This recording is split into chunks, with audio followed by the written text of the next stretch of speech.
सुप्रभात प्यारे बच्चों। पिछली वीडियो में हमने किया था समास और समास का भेद हमने किया था तत्पुरुष समास। आज हम समास का दूसरा भेद करेंगे, कर्मधारय समास। कर्मधारय समास, इसमें पूर्व पद तथा उत्तर पद का विशेषण विशेष्य या उपमान उपमेय का संबंध होता है। इसमें उत्तर पद प्रधान होता है। विग्रह करते समय दोनों पदों के बीच में के समान है जो या रूपी शब्दों का प्रयोग होता है। पहले मैं आपको एक उदाहरण बताऊंगी विशेषण विशेष्य वाला और फिर बताऊंगी उपमान उपमेय से। देखिए, जैसे कि हमने परिभाषा में पढ़ा कि इसमें पूर्व पद होता है और एक उत्तर पद होता है। उन दोनों का संबंध होता है विशेषण विशेष्य का या उपमान उपमेय का। तो हाँ, विशेषण विशेष्य का बताती हूँ एक आपको, जरा देखते हैं। समस्त पद जैसे है पीतांबर, समास विग्रह करने पर बना। पीला है जो अंबर, अंबर होता है वस्त्र, पीला है जो अंबर। तो देखिए, पीतांबर दो शब्दों से मिलकर बना, पीत प्लस अंबर। ठीक है, पीला जो है, पीला क्या हो गया विशेषण और अंबर क्या हो गया विशेष्य। जब हमने इसको विग्रह किया, समास विग्रह किया, समस्त पद पीतांबर था, समास विग्रह किया तो बना पीला है जो अंबर। ठीक है, काली मिर्च, काली क्या है विशेषण और मिर्च क्या है विशेष्य। ये तो आप बचपन से करते आ रहे हैं कि जिसकी विशेषता बताई, जो विशेषता होती है वो विशेषण होता है और जिसकी विशेषता बताई जाती है वो विशेष्य होता है। ठीक है, ये विशेषण है और ये विशेष्य है। काली क्या है विशेषण और मिर्च है विशेष्य। ठीक है, तो हमने विग्रह करने पर, हमने विग्रह कैसे किया इसका, काली है जो मिर्च।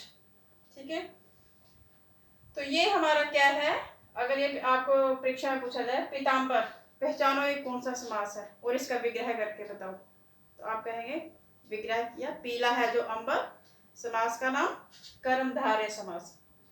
काली मिर्च, काली है जो मिर्च, विग्रह किया इसका काली है जो मिर्च और समास का नाम कर्मधारय समास।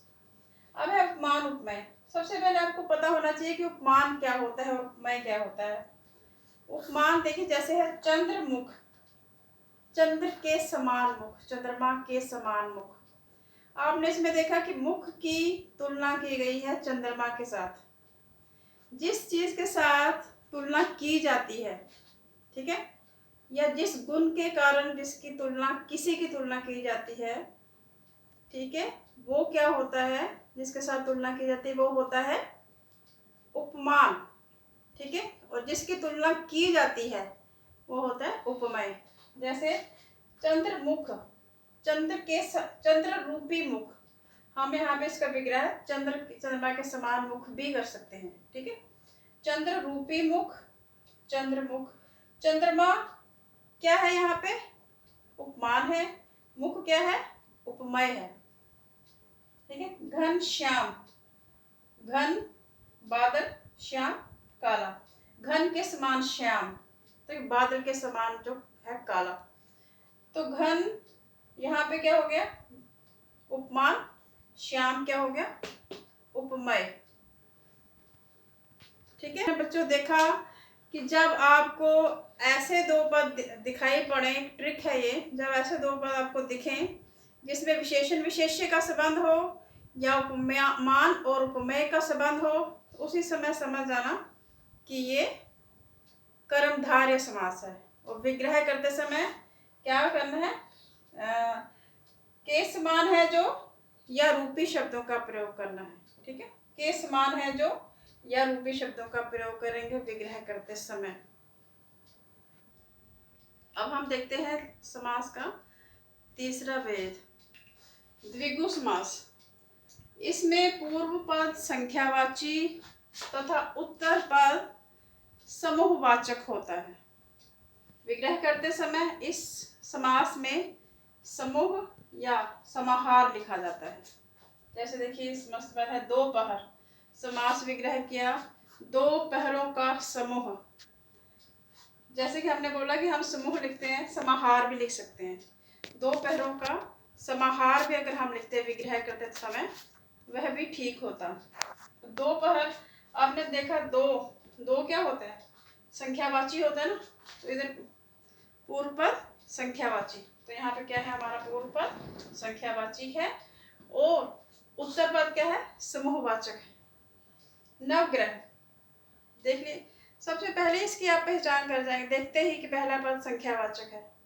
नवग्रह, 9 ग्रहों का समूह, 9 ग्रहों का समाहार भी लिख सकते हैं। त्रिभुज, 3 भुजाओं का समाहार। शताब्दी, शत होता है 100, ठीक है, और अवधि होता है वर्ष। तो शत अब्दों का समूह यानी कि 100 वर्षों का समूह। तो शत देखते ही आप समझ आएंगे कि 100 जो है वो तो संख्यावाची है। पंजाब, पंजाब, 5 आबों का समाहार। 5 आबे, आब क्या होता है, नदियां, 5 नदियों का समाहार या समूह। चारपाई, 4 पायों का समूह या समाहार भी लिख सकते हैं।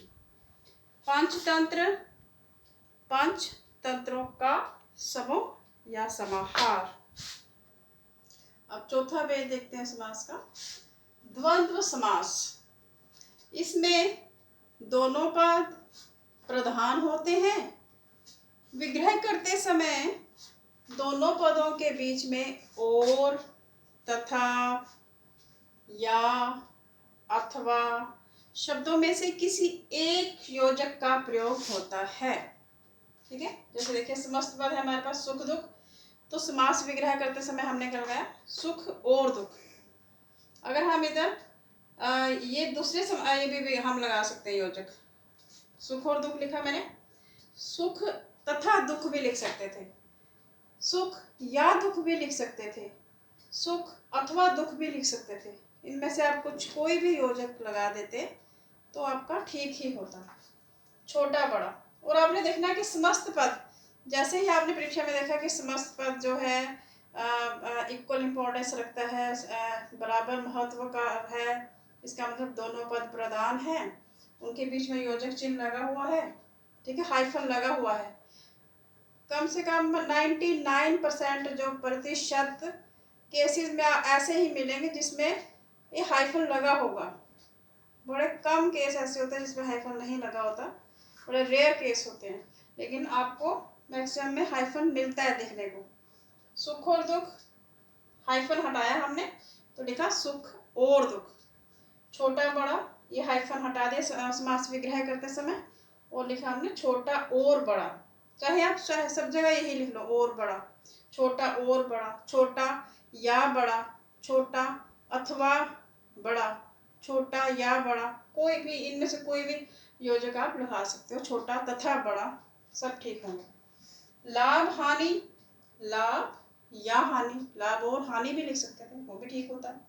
नर नारी, नर और नारी। जल थल, जल और थल, जल अथवा थल भी लिख सकते थे, वो भी आपका सही ही होता। आइए बच्चे अब देखते हैं 5वां भेद समास का, बहुब्रीहि समास। बहुब्रीहि समास में क्या होता है, इसमें दोनों पदों में से कोई भी पद प्रधान नहीं होता, बल्कि कोई अन्य तीसरा पद प्रधान होता है। विग्रह करने पर मुख्य रूप से वाला वाली, जिसका जिसके, ठीक है, जब विग्रह करते हैं तो वाला वाली, जिसका जिसके आदि शब्द लगाए जाते हैं। जैसा देखिए समस्त पद अगर है नीलकंठ, तो हमने समास विग्रह कैसे किया, नीला है कंठ जिसका, ठीक है, हम और इन शब्दों का भी प्रयोग कर सकते थे, नीला है, नीले कंठ वाला, ठीक है, ये भी हम लगा सकते थे। नीला है कंठ जिसका, ये तो हमने लगा, नीला है कंठ जिसका अर्थात शिव। हमने अपनी परिभाषा में भी देखा कि इसमें दोनों पद प्रधान नहीं होते, कोई तीसरा ही पद प्रधान होता है, और जो पद प्रधान होता है वो कोई कॉमन मीनिंग नहीं रखता, कोई कॉमन सा अर्थ नहीं रखता, सामान्य मीनिंग नहीं रखता, उसका अर्थ जो होता है वो एक अलग से किसी एक स्पेशल, किसी विशेष नाम के, किसी विशेष अर्थ को संबोधित करता है वो। ठीक है, जैसे हम नीलकंठ किसे कहते हैं? नीलकंठ शिव जी को कहा जाता है। ठीक है, एक नया अर्थ निकल के सामने आया और हमने उसको विग्रह करते समय लिखना भी है कि नीलकंठ, नीला है कंठ जिसका, अर्थात शिव। तो ये तीसरा अर्थ निकल कर आया सामने। इसमें से दोनों पद, ना नील प्रधान था ना कंठ प्रधान था, एक कौन सा प्रधान था इसमें? एक तीसरा ही जो अर्थ है वो प्रधान था, वो है शिव। ठीक है, चतुर्भुज विग्रह हमने किया, 4 भुजाएं हैं जिसकी। तो आपको पता है कि 4 भुजाओं वाले किसे कहा जाता था? 4 भुजाएं हैं जिसकी, विष्णु। ठीक है, विष्णु भगवान को कहा जाता है चतुर्भुज। महावीर, महावीर महान है जो वीर। इसमें दोनों पद प्रधान नहीं है। एक तीसरा अर्थ जो निकल के आया सामने, अर्थात हनुमान, हनुमान यहाँ प्रधान है। गजानन, गजानन किसे कहा जाता है? गणेश को कहा जाता है ना, गणेश को। गज के समान आनन है, आनन वाला, यानी कि जिसका मुंह जो है हाथी के समान है, हाथी के जैसा है, वो कौन होता है? गज के समान आनन वाला कौन है? अर्थात गणेश। तिरंगा, देखिए अगर हम ऐसे लिखें तो हम बोलेंगे 3 रंगों वाला, लेकिन आप जानते हैं कि तिरंगा जो है, हमारे भारत के झंडे को तिरंगा कहा जाता है। ठीक है ना, एक स्पेशल मीनिंग ये हमें दिखाता है कि स्पेशल अर्थ को ये प्रकट करता है, इसलिए ये क्या है? बहुव्रीहि समास। तिरंगा 3 रंगों वाला, अर्थात भारतीय झंडा। आइए बच्चों, अब हम करते हैं अव्ययी भाव समास। समास का छठा वेद अव्ययी भाव समास। इसमें पूर्व पद अव्यय होता है तथा यही प्रधान होता है। ठीक है, और जो नया शब्द बनता है ना, पूर्व पद और उत्तर पद को मिला के जो समस्त पद बनता है, वह भी अव्यय होता है। और इसमें एक ही पद की आवृत्ति के कारण जो समस्त पद बनता है, कई बार क्या होता है कि एक पद जो है रिपीट होता है, उसकी आवृत्ति होती है, वह भी अव्यय होता है। ठीक है, इसमें एक ही पद की आवृत्ति के कारण जो समस्त पद बनता है वह भी अव्यय होता है। ठीक है बच्चों, अव्यय आपको पता होगा, बचपन में भी आपने किया था, क्रिया विशेषण किया था, अव्यय किया था कि ऐसे शब्द जिनको लिंग वचन कारक के प्रभाव पड़ने पर भी जिनमें कोई परिवर्तन नहीं आता। ठीक है, तो देखिए समस्त पद जैसे है आजन्म, समास विग्रह करने पर बना जन्म से लेकर। ठीक है, यथाशक्ति, शक्ति के अनुसार। बाइज्जत, ठीक है, यहाँ पे देखो जैसे आ है, आ यहाँ पे अव्यय है, यथा यहाँ पे अव्यय है, बा यहाँ पे अव्यय है, लेकिन जब हमने समस्त पद बना आ जन्म तो पूरा भी अव्यय है। ठीक है, यथाशक्ति बना तो पूरा भी अव्यय है। बाइज्जत, इज्जत के साथ।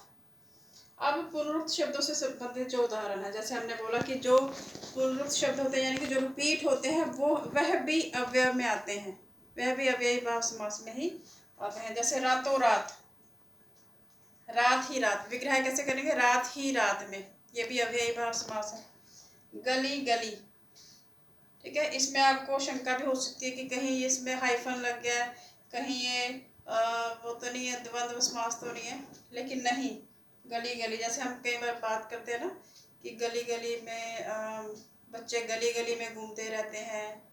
ठीक है, तो गली गली में मतलब हर गली में।